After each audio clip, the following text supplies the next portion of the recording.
June 29 ഇന്നത്തെ daily reflection. തിരുതലുന്ന പ്രയോജനം തലക്കെട്ടോടുകൂടി 6-ാം പാരമ്പര്യത്തിൻ്റെ ലേഖനത്തിലെ ഭാഗമാണ്. മദ്യാസക്തനെ സംബന്ധിച്ചിടത്തോളം മദ്യാസക്തൻ കുടിയൊക്കെ നിർത്തി വന്നു കഴിഞ്ഞാൽ വളരെ പെട്ടെന്ന് തന്നെ വലിയ വലിയ സ്വപ്നങ്ങളൊക്കെ കാണും.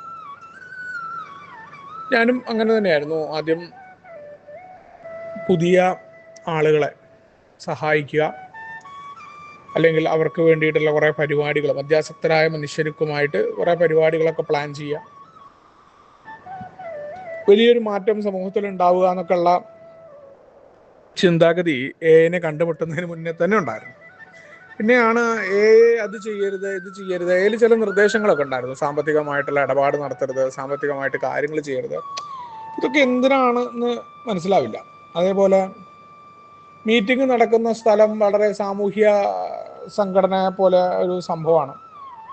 അപ്പോൾ അവിടെയാണെങ്കിൽ അതിൻ്റെ പേര് ഉപയോഗിച്ചിട്ട് നമ്മൾ ഒരിക്കലും മീറ്റിങ്ങിനിടരുത്.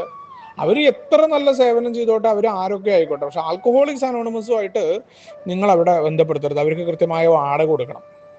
ആരാണെങ്കിലും, അത് ഏത് സംഭവമാണെങ്കിലും, അതിനോട് നിങ്ങൾക്ക് എത്ര കൂറുണ്ടെങ്കിലും അത് ആൽക്കഹോളിക്സ് അനോണിമസുമായിട്ട് ബന്ധപ്പെടുത്തരുത് എന്നൊക്കെ പറയുമ്പോൾ ഇത് എന്താ ഇങ്ങനെ എന്നൊക്കെ വിചാരിച്ച് കടുകെട്ടിയായ നിയമമാണോ? പിന്നീടാണ് എന്തുകൊണ്ടാണ് അങ്ങനെ പറയുന്നത്. 6-ാമത്തെ പാരമ്പര്യം വളരെ കൃത്യമായിട്ട് പറയാറുണ്ട്. പാപ്പരായ ആദർശവാദികളെ സംബന്ധിച്ചിടത്തോളം നമ്മൾ പല കാര്യങ്ങൾക്കും ഇറങ്ങി പുറപ്പെടുകയും വലിയ വലിയ കുഴപ്പങ്ങളിലേക്ക് എത്തിപ്പെടുകയും ചെയ്യുന്നവരാണ്.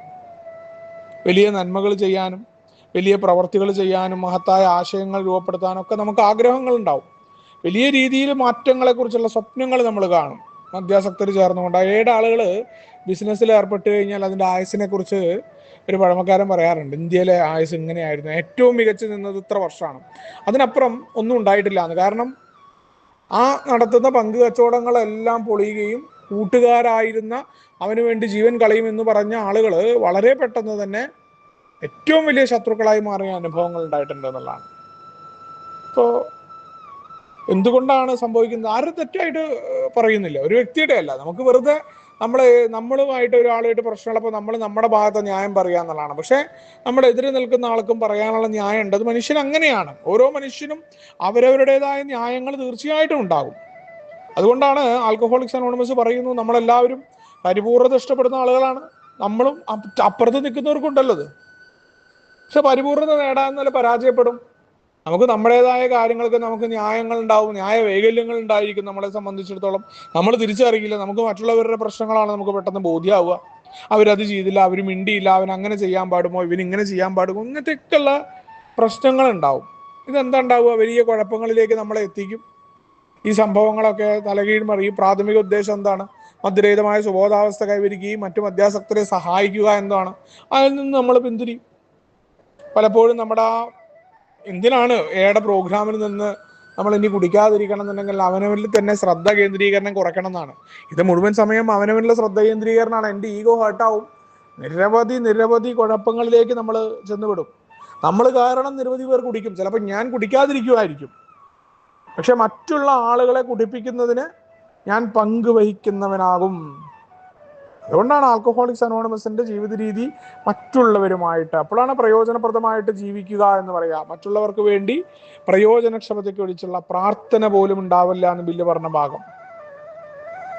അപ്പോൾ അതല്ല, നമ്മൾ പുറത്തുള്ള ആളുകളെ, സ്ഥാപനങ്ങളെയൊക്കെ ഇതുമായി ബന്ധപ്പെടുത്തുക, വേറെ സ്ഥാപനങ്ങളെ കൊണ്ടുവന്നിട്ട് ഉള്ളിൽ പരിപാടികൾ നടത്താനായിട്ട് നമ്മൾ ശ്രമിക്കുക, അവിടെ നിന്നുള്ള സാമ്പത്തികമായിട്ടുള്ള സഹായങ്ങൾ കൈപ്പറ്റുക, ഇതൊക്കെ ആൽക്കഹോളിക്സ് അനോണിമസിനെ നശിപ്പിക്കുന്നതാണ്.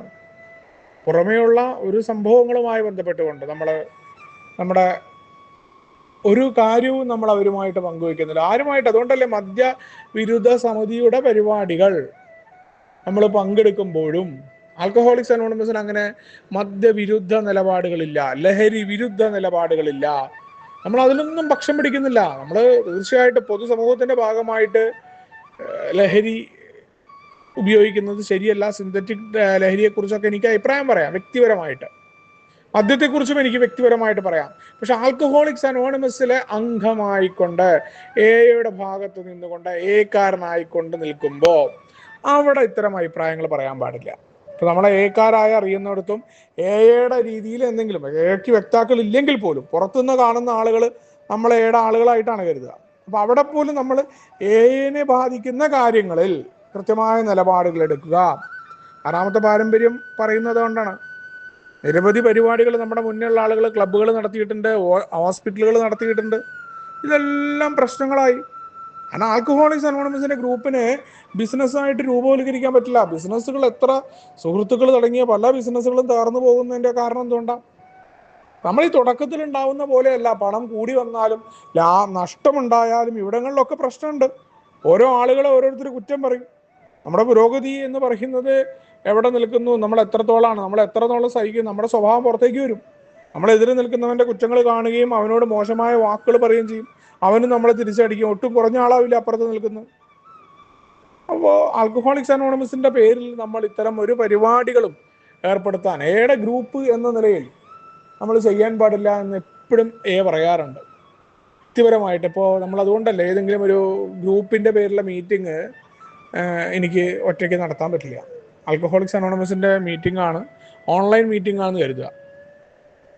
എൻ്റെ ഹോം ഗ്രൂപ്പിന്റെ മീറ്റിംഗ്, എൻ്റെ ഹോം ഗ്രൂപ്പിലെ അംഗങ്ങളുടെ അനുവാദം ഇല്ലാതെ എനിക്ക് ആ മീറ്റിങ്ങിനെ ഓൺലൈനിൽ കൊണ്ടുവരാൻ പറ്റുമോ? അതെൻ്റെ രീതിയിലായി. അപ്പോൾ ഓരോ കാര്യങ്ങളിലും നിസ്സാരമായ കാര്യങ്ങളെന്ന് കരുതുന്നതിലും നമ്മൾ വളരെയധികം ശ്രദ്ധ പുലർത്തേണ്ടതുണ്ടെന്നാണ്. വൈദ്യശാസ്ത്രം ഭാഗങ്ങളിൽ, വിദ്യാഭ്യാസ പദ്ധതികളിൽ, ഇതെല്ലാ ഭാഗങ്ങളിലും പല സംരംഭങ്ങളും നമ്മുടെ പഴമക്കാരായ മനുഷ്യര് ഇതിനെല്ലാം ഇറങ്ങിയിട്ടുണ്ടായിരുന്നു. പല പരിപാടികളും നമ്മുടെ ജീവിതം തകർന്നു പോയാൽ നമുക്ക് ഒരുമിച്ച് നിന്നാൽ വലിയ വലിയ കാര്യങ്ങൾ ചെയ്യാം. രണ്ട് മദ്യാസക്തർ തമ്മിൽ സംസാരിക്കുമ്പോൾ അയാൾ എതിരെ നിൽക്കുന്നവൻ വലിയ കച്ചവടക്കാരനാണെങ്കിൽ അവനെ ഉപയോഗിച്ച് പൈസ ഉണ്ടാക്കാം, അവനെ കൊണ്ട് നമുക്കിത് ചെയ്യിപ്പിക്കാം എന്നുള്ള ആഗ്രഹങ്ങളൊക്കെ സ്വാഭാവികമാണ്. അപ്പോഴും നമ്മൾ അതിനെ തടയിടാനാണ് പ്രോഗ്രാമിൽ നമ്മൾ നിൽക്കേണ്ടത്. ഇത്തരം പരിപാടികൾ നമ്മളെ കുഴപ്പത്തിലേക്ക് എത്തിക്കും, വ്യക്തിപരമായിട്ടും അതെ. അതോടൊപ്പം തന്നെ ഗ്രൂപ്പ് എന്ന നിലയ്ക്ക് നമ്മൾ എവിടെ മീറ്റിംഗ് നടന്നോ, പള്ളി ആയിക്കോട്ടെ, അമ്പലമായിക്കോട്ടെ, മറ്റ് സംഘടനകളായിക്കോട്ടെ, അവരുടെ സംഭവങ്ങളുമായിട്ട് നമുക്ക് സാമ്യം വരുന്ന ഒരു പരിപാടികളിലും നമ്മൾ മാറി നിൽക്കരുത്. കാരണം ആൽക്കഹോളിക്സ് അനോണിമസ് എൻ്റെ ജീവിതത്തിൻ്റെ വിലയുള്ള കൂട്ടായ്മയാണ്. ആ കൂട്ടായ്മയെ മുന്നോട്ട് സംരക്ഷിച്ച് നിർത്തേണ്ടത് അത് എൻ്റെ ഉത്തരവാദിത്തമാണ്, എൻ്റെ കൂട്ടായ്മയാണെന്നുള്ള ബോധ്യം. ആ പൊതു നന്മയ്ക്ക് വേണ്ടി ഐക്യത്തോടു കൂടി പ്രവർത്തിക്കാനായിട്ട് ഈ ആറാമത്തെ പാരമ്പര്യത്തെയൊക്കെ മനസ്സിലാക്കിക്കൊണ്ട് ഞാൻ നിൽക്കേണ്ടതുണ്ട് എന്നുള്ള ഓർമ്മപ്പെടുത്തലാണ് ഇന്നത്തെ ഡെയിലി റിഫ്ലക്ഷൻ. നമുക്ക് ഒരുമിച്ചുകൊണ്ടേ പറയുന്ന തത്വങ്ങളോടെ മുന്നോട്ട് പോകാം. ശുഭദിനം, സുപ്രഭാതം.